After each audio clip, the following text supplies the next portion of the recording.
इस लड़की का तो रोज रोज का आना जाना लग गया इसके घर। ये तो अच्छी बात नहीं है, तमाशा लगा के रखा है मोहल्ले में। बड़ी शरीफ बनती है तू कौसर। तू क्या समझती है सारे मोहल्ले वाले अंधे हैं, कोई देखे या ना देखे मगर मेरी नजर से कोई नहीं बच सकता।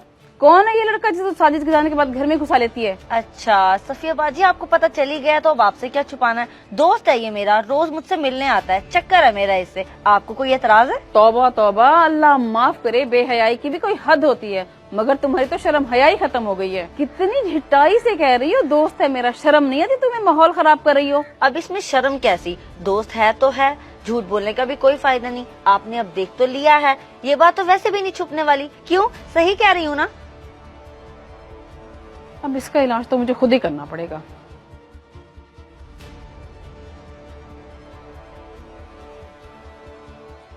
मुबीन, तेरे पास साजिद का नंबर है तो जरा मेरी बात तो करा उससे। अम्मी कौन सा साजिद? साजिद केबल वाला? ये अपनी गली में जो साजिद रहता है वो? ओ भी यही साजिद जो अपनी गली में रहता है। जल्दी कॉल मिला, मुझे जरूरी बात करनी है उससे। अच्छा अच्छा, मिलाता हूँ अम्मी। अल्लाह खैर करे, उससे आपने क्या जरूरी बात करनी है?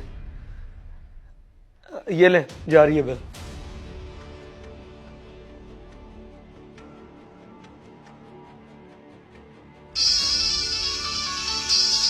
मुबीन की कॉल इस वक्त? क्यों कॉल कर रहा है मुझे?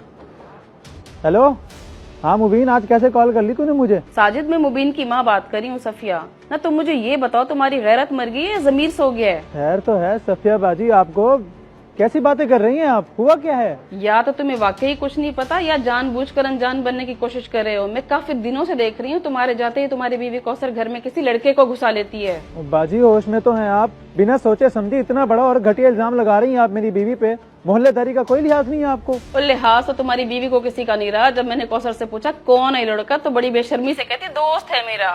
जब वो खुद मान रही है तो मैं क्यों इल्जाम लगाऊं किसी पे? अब मैं देखती हूँ तुम्हारी गैरत क्या करती है। अम्मी ये सब हो रहा है मोहल्ले में और मुझे खबर तक ही नहीं। और तुझे खबर हो या ना हो, तेरी माँ को सबकी खबर रहती है। मैं तुझे कह रही हूँ बच के रहना उस चुड़ैल से, बड़ी खतरनाक औरत है, समझा तू? जी जी समझ गया अम्मी, मैं तो अब उनके घर के सामने से भी ना गुजरूं। तुम जानते तो हो अच्छी तरह उस औरत को, हर वक्त मोहल्ले में शर फैलाती फिरती है। उसका तो काम ही यही है लोगों के घर में मसले डलवाना। और तुम भी उसकी बातों में आ गए। बताओ जरा, कौन आता है हमारे घर सब्जी देने? जुनेद। अच्छा, यानी कि उसने जुनेद को देखा था, मगर तुमने उसे ये क्यों कहा कि मेरा दोस्त है?